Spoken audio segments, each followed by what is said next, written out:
Oi, tudo bem? Vamos continuar os estudos de literatura brasileira das origens aos nossos dias, do José de Nicola, editora Scipione, 1996. Hoje, dando prosseguimento ao capítulo 6, Romantismo, Poesia. Estamos estudando as gerações românticas. Agora vamos entrar na segunda geração mal do século, ou byroniana.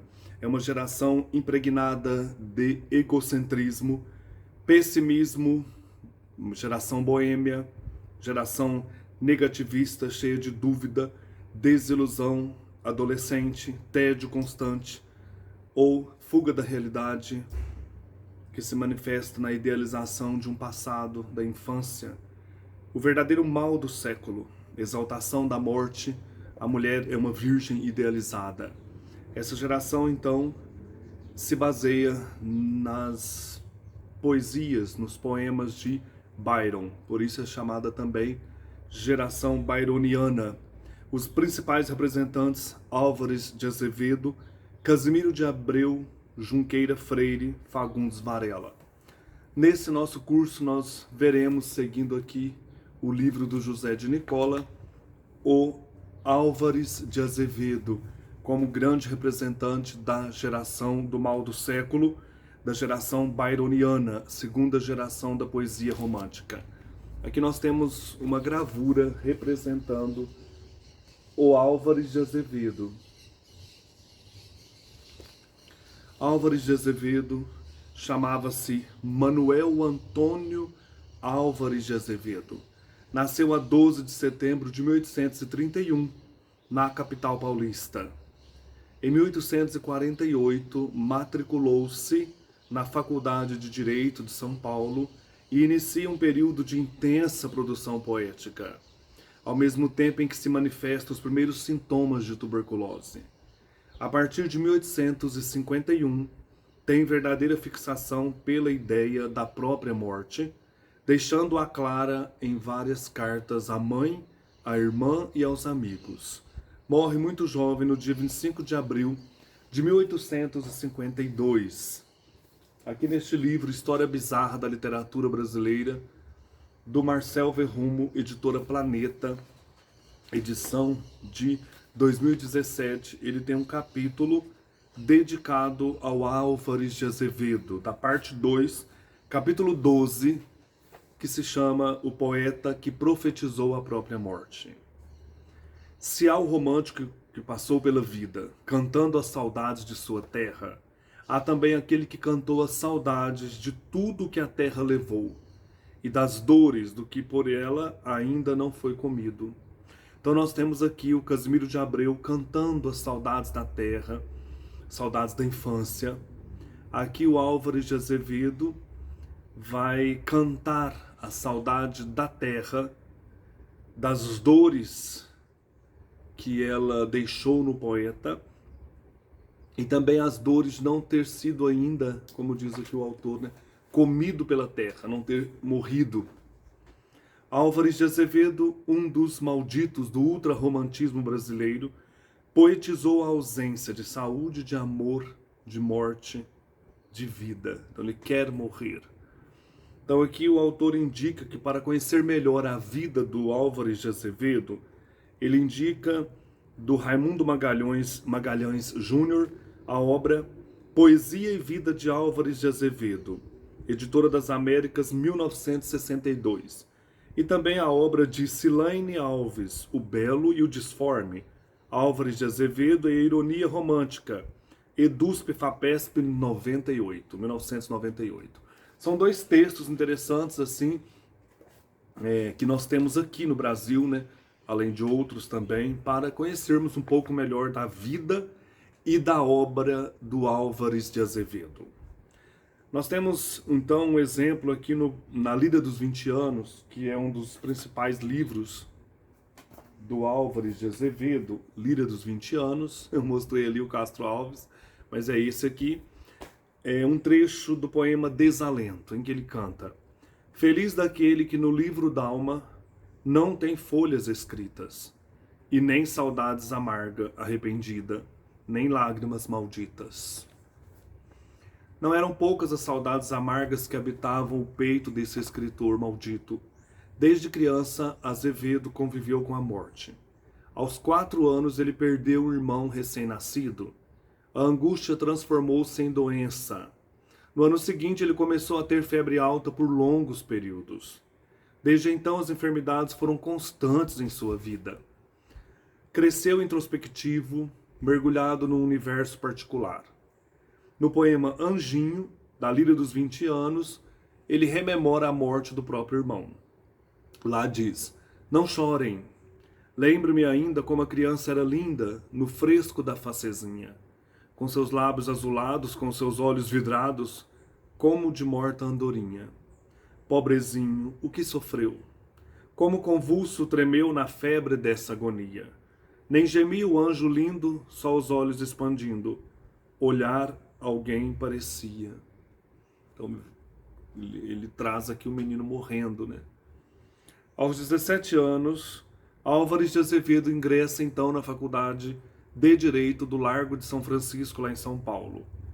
Em 1848, ele muda-se para o Rio de Janeiro.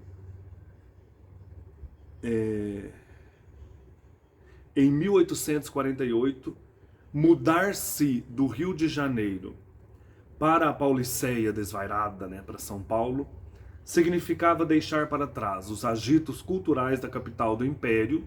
Então ele morou um tempo no Rio, depois foi para São Paulo, e adentrar uma cidade ainda com estilo interiorano e pacata, bem diferente de como é hoje. Então ele vai para São Paulo estudar direito.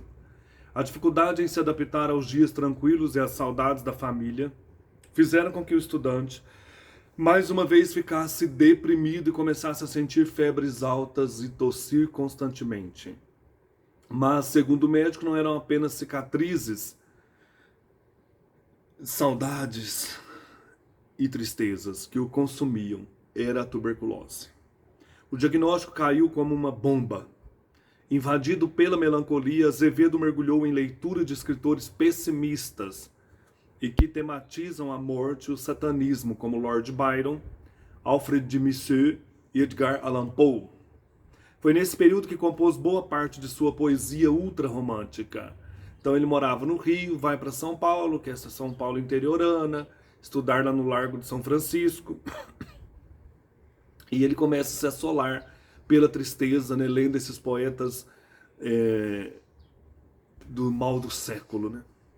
A tristeza passou a ser o seu combustível e ele iniciou um processo intenso de escrita de poemas e cartas melancólicas. Então são poemas que falam mesmo assim dessa dor de viver, né? Essa vontade que ele tem de morrer. Vou ler alguns aqui para vocês dessa antologia, clássicos da poesia brasileira. Esse é o número 19, Ler é Aprender, a coletânea do Estadão. Eu não tenho ainda Melhores Poemas do Álvares de Azevedo. Achei um absurdo não ter comprado isso ainda. Aqui quem fez essa organização foi o Frederico Barbosa. Essa edição é uma edição de... não tem a data aqui. Não, de 1997. Aqui nós temos alguns desses poemas, então, que o Álvares de Azevedo compunha lá em São Paulo, com saudade da família, da mãe, busca desse amor ideal, né? Esse desejo da morte. Esse poema famoso, Se Eu Morresse Amanhã. Aqui nós vamos ter as características, então, desse ultra-romantismo. Pessimismo, fuga para a morte, desejo aí de solidão, tristeza, tédio. Se eu morresse amanhã, viria ao menos fechar meus olhos, minha triste irmã. Minha mãe de saudades morreria, se eu morresse amanhã. Quanta glória presinto em meu futuro, que aurora de porvir e que manhã. Eu pendera chorando essas coroas, se eu morresse amanhã. Que sol, que céu azul, que doce nalva, acorda a natureza mais louçã. Não me batera tanto amor no peito, se eu morresse amanhã. Mas essa dor da vida que devora, a ânsia de glória, o dolorido afã, a dor no peito emudecera, ao menos, se eu morresse amanhã. Então, essa tristeza, essa vontade aí de morrer. Um soneto também que fala desse sofrimento. Pálida a luz da lâmpada sombria, sobre o leito de flores reclinada. Como a lua por noite embalsamada, entre as nuvens do amor ela dormia. Era a virgem do mar na escuma fria, pela maré das águas embalada. Era um anjo entre nuvens da alvorada que em sonhos se banhava e se aquecia. Era mais bela o seio palpitando, negros olhos as pálpebras abrindo, formas nuas no leito resvalando. Não te rias de mim, meu anjo lindo, por ti as noites eu velei chorando, por ti nos sonhos morrerei sorrindo. Ele tem desejos desta amada ideal, inacessível. Isso é interessante, alunos perceber essas características se sempre caem em provas, também em vestibular. Essas características da poesia do Álvares de Azevedo: mal do século, sofrimento, fuga na morte, a mulher inacessível, né? esse amor que ele não consegue alcançar. Um outro poema, Lembrança de Morrer, muito conhecido também. Ele põe uma epígrafe aqui do Shelley: não mais, oh, nunca mais. Quando em meu peito rebentar-se a fibra, que o espírito enlaça a dor vivente, não derramem por mim nenhuma lágrima em pálpebra demente, e nem desfolhem na matéria impura a flor do vale que adormece ao vento. Não quero que uma nota de alegria se cale por meu triste passamento. Eu deixo a vida como deixa o tédio do deserto, o poeiro caminhento, como as horas de um longo pesadelo que se desfaz ao dobre de um cineiro. Como o desterro de minha alma errante, onde fogo insensato a consumia, só levo uma saudade desses tempos que amorosa ilusão embelecia. Só levo uma saudade dessas sombras que eu sentia velar nas noites minhas. De ti, ó minha mãe, pobre coitada, que por minha tristeza te definhas. De meu pai, de meus únicos amigos, poucos, bem poucos, e que não zombavam, quando em noite de febre endoidecido, minhas pálidas crenças duvidavam. Se uma lágrima as pálpebras me inunda, se um suspiro nos seios treme ainda, é pela virgem que sonhei, que nunca aos lábios me encostou a face linda. Só tu, a mocidade sonhadora, do pálido poeta deste flores. Se viveu foi por ti de esperança, de na vida gozar de teus amores. Beijarei a verdade santa e nua, verei cristalizar-se o sonho amigo. Ó minha virgem dos errantes sonhos, filha do céu, eu vou amar contigo. Descansa o meu leito solitário, na floresta dos homens esquecida. À sombra de uma cruz escrevam nela: foi poeta, sonhou e amou na vida. Sombras do vale, noites da montanha, que minha alma cantou e amava tanto. Protegei o meu corpo abandonado, e no silêncio derramai-lhe canto. Mas quando preludia a ave da aurora, e quando à meia-noite o céu repousa, arvoredos do bosque abriu os ramos, deixai a lua prantear-me a lousa. Esses versos sempre caem nos exercícios, nas escolas. E eu lembro que eu lia isso aqui no colegial, sabe, imaginando esse poeta, imaginando a dor. A imaginação é tudo na literatura. Imagina que o poeta está sofrendo. E fica mais interessante, a gente não fica apavorado na hora de fazer a prova, né? Por exemplo, aqui nós temos, olha, descansem o meu leito solitário, caixão, né? Na floresta dos homens esquecida, floresta, o cemitério, floresta das cruzes. À sombra de uma cruz escrevam nela: foi poeta, sonhou e amou na vida. Isso aqui sempre fica ressoando na cabeça da gente, né? Então ele usa metáforas. A floresta dos homens esquecidas é o cemitério. Deixai a lua prantear-me a lousa. Que lousa? O túmulo, chamado de lousa. Então é entrar na dinâmica do texto, nas palavras que ele diz, que são próprias da época, né, do século XIX. Fica muito legal o estudo. Não fica cansativo, né, fica uma coisa assim, interessante. Você fica fascinado pelo poeta, pela vida trágica, né? Morreu muito jovem, acho que 20 e poucos anos, né? Então você fica assim, querendo conhecer mais. Então é isso que faz a literatura ser interessante, né? Querer conhecer, saborear o texto. Mais um soneto. Ao sol do meio-dia eu vi, dormindo, na calçada da rua um marinheiro. Roncava a todo pano o tal brejeiro, do vinho nos vapores se expandindo. Além, um espanhol eu vi sorrindo, saboreando um cigarro feiticeiro. Enchia de fumaça o quarto inteiro, parecia de gosto se esvaindo. Mais longe estava um pobretão careca, de uma esquina lodosa no retiro, enlevado tocando uma rabeca. Venturosa indolência, não deliro, se morro de preguiça, o mais é seca. Desta vida o que mais vale um suspiro? Interessante, né?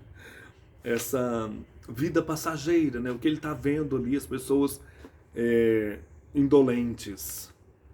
Minha desgraça. Minha desgraça não é ser poeta. Nem na terra de amor não ter um eco. E meu anjo de Deus, o meu planeta, tratar-me como trata-se um boneco. Né? A mulher que ele ama, né? Trata como um boneco. Não é andar de cotovelos rotos, tanto estudar, né? Cotovelo em cima da mesa, ter duro como pedra ou travesseiro. Eu sei, o mundo é um lodaçal perdido, cujo sol quem modera é o dinheiro. Minha desgraça, ó cândida donzela, o que faz que o meu peito assim blasfema, é ter para escrever todo um poema, e não ter um vintém para uma vela. O sofrimento, o pessimismo, né? Ele não tem dinheiro para nada. Ele quer escrever os poemas dele, mas ele é pobre. Mora num quartinho, né? Que nem aqueles poetas malditos lá da França. Aqui no Brasil também viveu essa penúria. Então nós temos aqui a tristeza passando a ser o combustível do Álvares de Azevedo quando ele morava lá em São Paulo para estudar. Que ele veio do Rio de Janeiro para São Paulo, mas ele é paulista. Se a atmosfera na qual o poeta vivia já era deprimente até o final da década de 1840, o início dos anos 1850 marcou um novo golpe contra o seu peito. Já na virada de 1850, quando estava cursando o terceiro ano da faculdade, um amigo seu, o aluno do quinto ano, Feliciano Coelho Duarte, movido por uma rejeição amorosa, suicidou-se.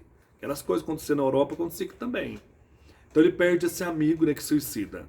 Azevedo, um dos alunos mais admirados pelos colegas e com mais talento para a escrita, foi escolhido para colocar no papel o que todos sentiam e fazer homenagem ao amigo. Despedaçou-se. No ano seguinte foi a vez de outro amigo quintanista falecer, de 1850, né? O aluno João Batista da Silva Pereira. Numa época em que longe dos familiares os amigos se tornavam uma segunda família, o poeta se viu obrigado a se despedir a cada ano de um dos seus mais próximos amigos.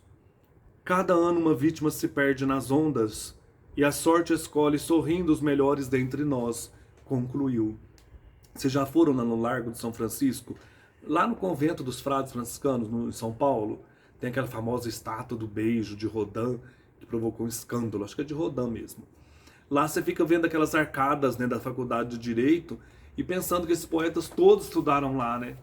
E vivia essa tristeza, esse sofrimento, acho muito interessante. Conforme Álvares de Azevedo enterrava os mortos, os amigos, ia se tornando mais introspectivo e isolando-se em seu próprio quarto, dedicando-se à literatura. A dor era intensa em cada linha que saía de sua pena. Depois das duas mortes, começou a desconfiar que talvez houvesse uma maldição entre os quintanistas da São Francisco, lá do Largo, e de sua geração, e que a cada ano um estudante não chegaria ao final do ano letivo.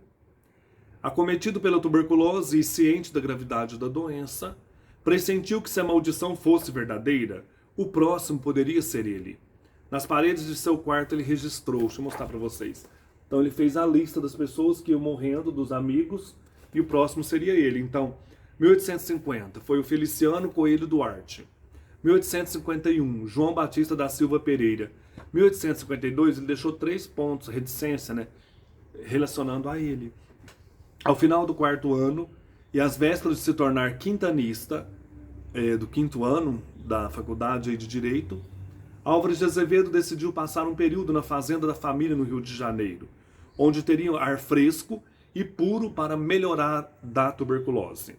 Os dias foram de tranquilidade ao lado de familiares e amigos, até que durante um passeio a cavalo o poeta caiu e se machucou gravemente. Nos 46 dias depois do acidente, Azevedo passou por cirurgias horríveis, teve alucinações e foi obrigado a permanecer em repouso. As complicações da queda somavam-se à saúde debilitada pela tuberculose. O literato apenas piorava.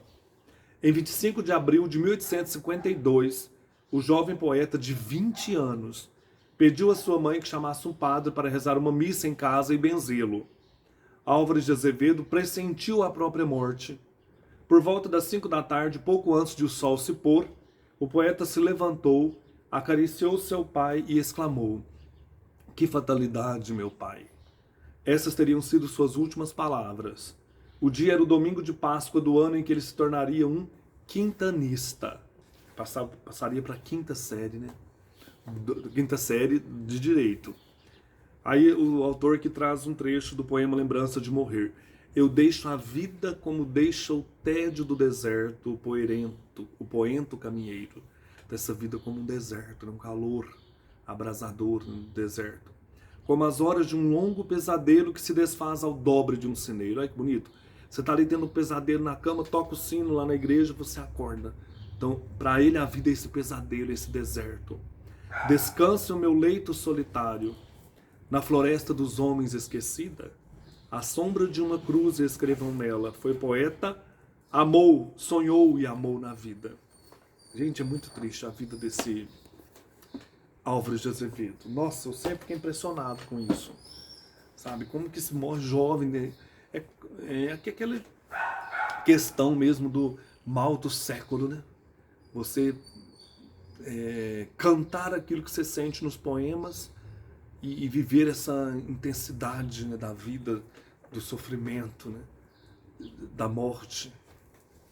Álvares de Azevedo foi responsável pelos contornos definitivos do mal do século. Então, nele, no Álvares de Azevedo, nós temos os contornos aí definitivos desse mal do século transparecendo em nossa literatura, produzindo uma obra influenciada então por Lord Byron, que eu já mostrei a foto dele, tem algumas coisas dele aqui também, de quem foi leitor assíduo e tradutor, olha que interessante, e por Alfred de Musset, de quem herdou as características do spleen. O spleen é o sarcasmo, a ironia e a autodestruição. Então, desses poetas, Byron, Alfred de Musset, francês, o Álvares de Azevedo, de tanto ler e saborear aquela poesia, ele herda o mal do século, né? O spleen, sarcasmo, ironia, tédio, autodestruição. Suas poesias falam de amor e de morte, de um amor sempre idealizado, irreal, povoado de donzelas virgens, virgens sonhadoras, filhas do céu, mulheres misteriosas, seria melhor dizer também vultos. Isso vai aparecer em outras obras, como lá no Noite na Taverna, que é uma obra interessante dele que eu vou falar. Essas mulheres habitam os seus sonhos adolescentes, mas nunca se materializam. Então seria o Álvares de Azevedo, um poeta que nunca alcançou o amor, que nunca viveu uma experiência carnal. Daí a frustração, o sofrimento, a dor, só acalmada pela lembrança da mãe e da irmã. Então ele fala desse sofrimento, né, de não ter essa mulher amada, e a mãe e a irmã são as únicas que o amparam nesse sofrimento. Voltando ao termo spleen, como uma palavra trazida para a nossa literatura através da poética do Álvares de Azevedo, essa palavra inglesa significa então baço, o órgão, baço. Órgão ao qual era atribuída no século XIX a propriedade de determinar o estado melancólico da pessoa, ou depreciativo de uma pessoa. Então, isso também no Stern, A Vida e as Opiniões do Cavaleiro Tristan Sandy, lá fala do humor, né? Essa questão aí do baço, do spleen, vir trazer tanto a melancolia como o estado depressivo de uma pessoa. Então é esse baço, né, esse órgão aí que elimina esse tipo de caráter, né? Se a pessoa está melancólica, está deprimida, então o spleen vem dessa palavra, né, em inglês, baço. E o Álvares de Azevedo vai pegar isso, trazer assim para a sua poesia, né? Conforme os poetas lá da Inglaterra, como Lord Byron, o Alfred de Musset da França faziam. Então, em Álvares de Azevedo, isso é muito importante. Nós temos os contornos definitivos desse tipo de literatura do mal do século. Pessimismo, autodestruição, tédio pela vida, fuga na morte, a mulher ideal, mas você não alcança. Ela é uma donzela ou é um vulto que você sonha, esse amor platônico, você nunca vai realizar esse amor, é a morte a sua fuga, né, dessa vida dolorosa. A morte foi presença constante na vida do poeta. Como nós já falamos, a morte do irmão menor, que ele faz até um poema para esse irmão, a morte dos colegas de faculdade, a dor no peito que cedo levaria, né, essa presença da morte também dentro dele, como diz Rainer Maria Rilke, a morte que todos nós levamos conosco, né? Então Álvares de Azevedo tinha essa morte aí na presença da tuberculose, e é essa presença da morte numa contradição compreensível que mais lhe atiça a vontade de viver. Então ele combate isso, mas ao mesmo tempo ele quer morrer. Entretanto, cumpre salientar que a morte na poesia de Álvares de Azevedo também assume a conotação de fuga, como fruto de uma sensação de impotência diante do mundo conturbado. Ele tem medo de morrer, mas ele quer. Ele quer aquela experiência para fugir desse sofrimento, que é a vida. Então isso me marcou muito nos estudos de literatura, né? Essa questão de medo e ao mesmo tempo de fascínio pela morte que o Álvares de Azevedo tem. E aí é esse livro, Noite na Taverna, que é um livro gótico, com todos aqueles elementos, né, de suspense, terror, macabro, fantasmas, crimes. São pessoas que se reúnem numa taberna, ou noite na taberna, para contar histórias. Histórias terríveis de estupros, assassinatos. Então são contos fantásticos em que aparecem fantasmas também e que constituem um dos mais significativos exemplos de literatura do mal do século. Felizmente eu não tenho aqui ainda, mas eu já li. São contos horripilantes em que o fantástico está presente. E eles passam a noite, olha o elemento da noite, né? Contando essas histórias horrorosas. E é um livro em prosa, onde 6 estudantes, então, bêbados, narram suas aventuras mais estranhas, bebendo álcool, absinto, aquela coisa toda, né, do mal do século. E são histórias marcadas, então, por bacanais, sexo explícito, incestos, assassinatos, traições, mistérios e morte. Um livraço. Só que você tem que ter estômago para ler, mas ler nesse sentido aqui, né, desse contexto. Tem uma coletânea, gente, de contos de horror dos brasileiros, e é lá que tá a edição que eu quero dessa obra. Noite na Taverna, em que o Álvares de Azevedo vai mostrar toda essa questão do mal do século, livraço. E tem também uma outra obra importante dele, além da Líria dos 20 anos que eu vou mostrar, o Macário. Macário é uma tentativa para o teatro, um drama intitulado Macário, não li ainda, é uma obra confusa, como afirma o próprio autor. Esse drama é apenas uma inspiração confusa, rápida, que realizei à pressa como um pintor febril e trêmulo. É uma tentativa de teatro, né? O texto nos apresenta um jovem chamado Macário, estudante de direito, que é poeta também, que vive uma dualidade, ora irônico e macabro, ora meigo e sentimental, ou seja, o próprio Álvares, anjo e demônio. Então nós temos aqui essa presença, né, de uma ficção autobiográfica no Macário, né, em que ele vai falar de si mesmo, vamos dizer assim, né, nesse livro, nessa espécie de teatro, né, um drama. Que eu tenho dele aqui, na minha coleção, que eu precisava ter mais coisas dele, que eu gosto muito, é esse Líria dos 20 anos. Aqui na LPM Pocket, essa edição é de 2010, nós temos um prefácio, e esse livro aqui ele tem 3 partes. aqui, né, nós vamos encontrar grandes, mas grandes poemas do Álvares de Azevedo. Temos textos também para nos ajudar na leitura.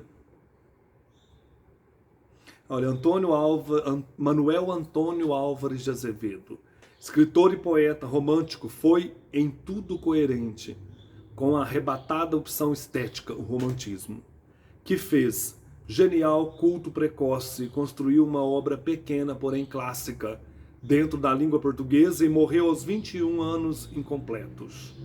Aos 10 já falava inglês, francês e latim. Cursou a Faculdade de Direito em São Paulo e teve praticamente todos os seus livros publicados após a morte.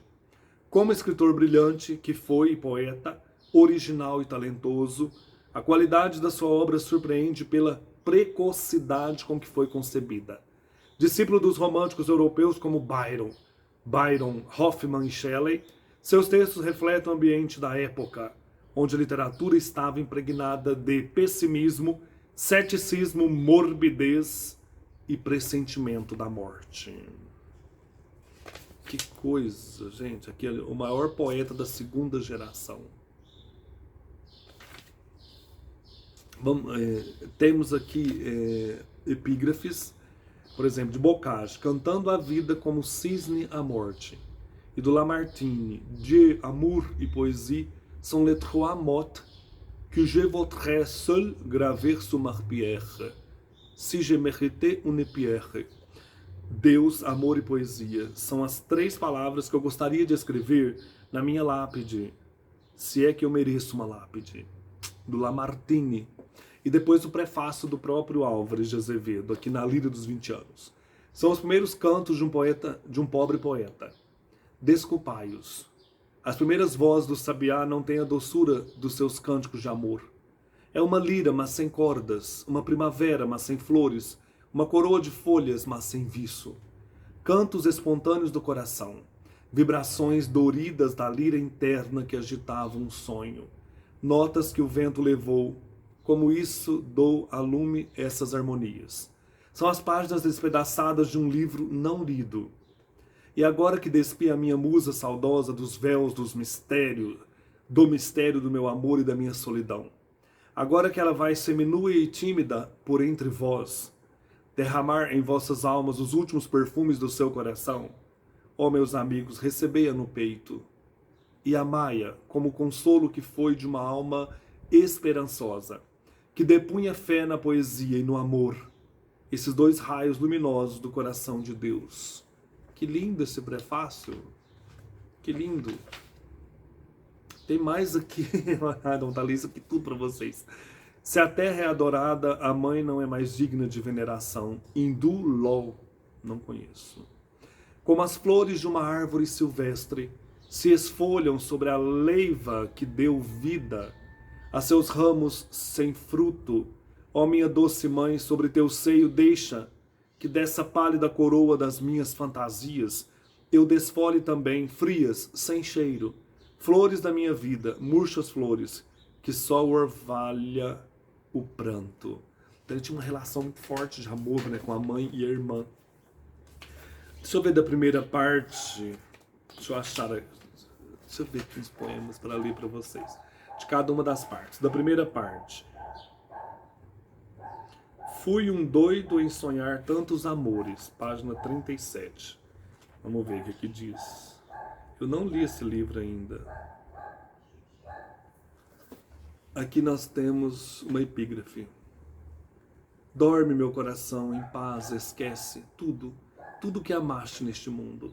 Sonho falaz de tímida esperança, não interrompa teu dormir profundo. Tradução do Dr. Otaviano. Fui um doido em sonhar tantos amores.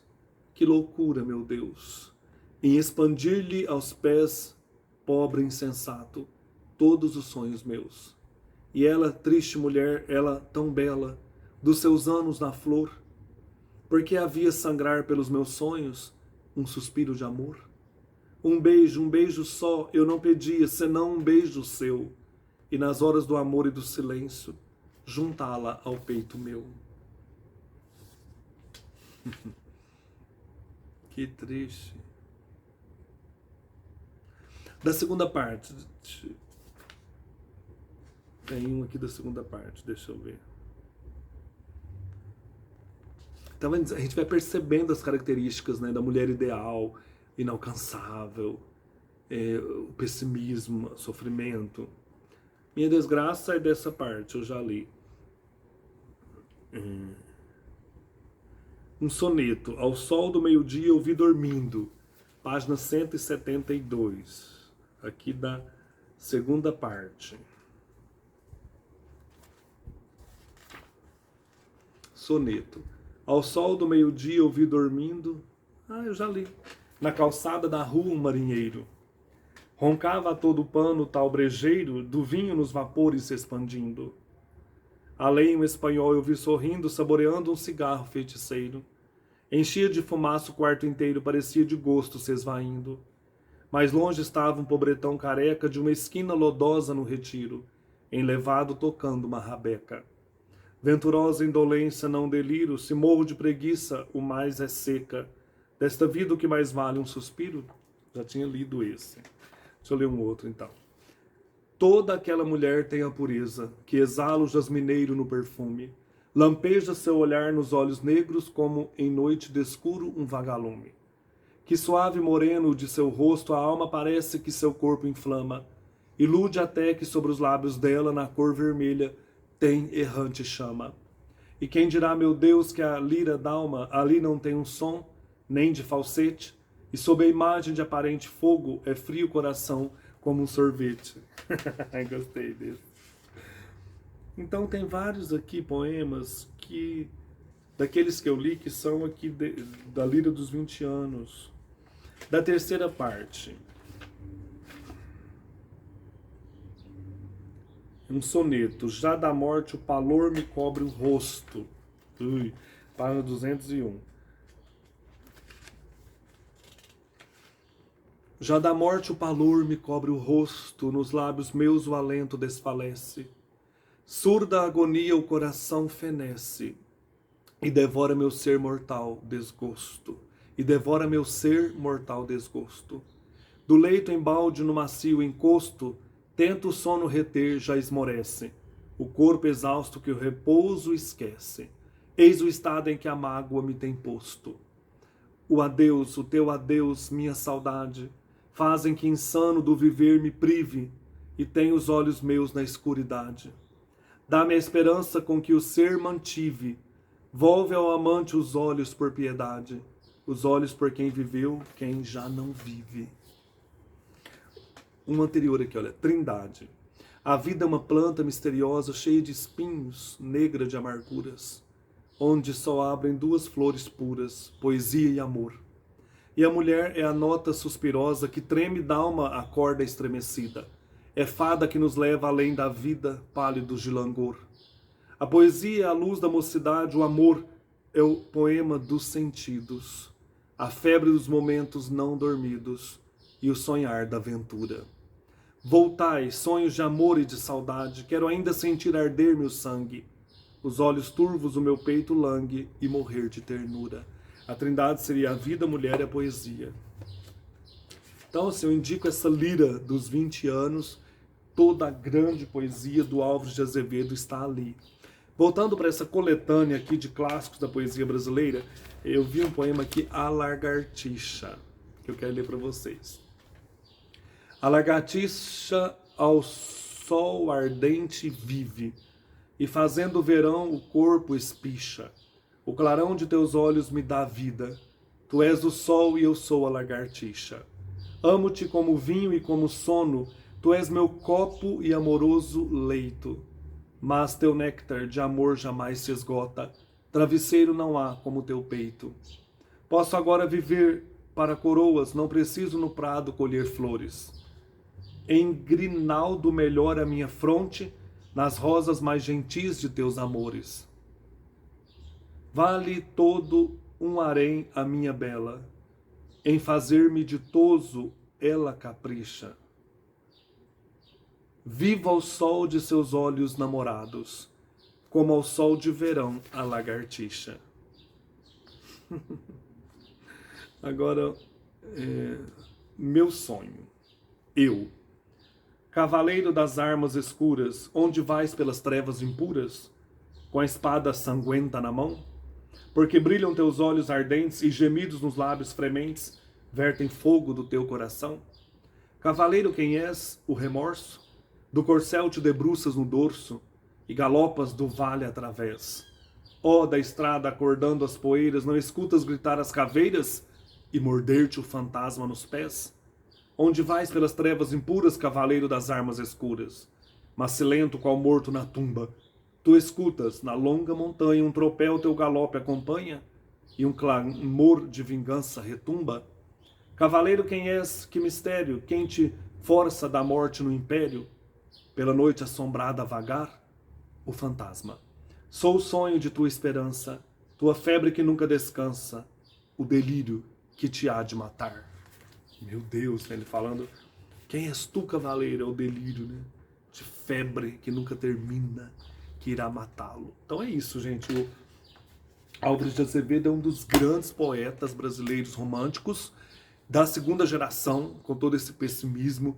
Deixou essas obras, né? Noite na Taverna, Macário, Líria dos 20 Anos, são obras clássicas do romantismo brasileiro. No próximo encontro nós veremos um poeta que também representa de maneira bem nítida a terceira geração romântica, a geração hugoana ou condoreira, que é o Castro Alves. Um abraço e até lá.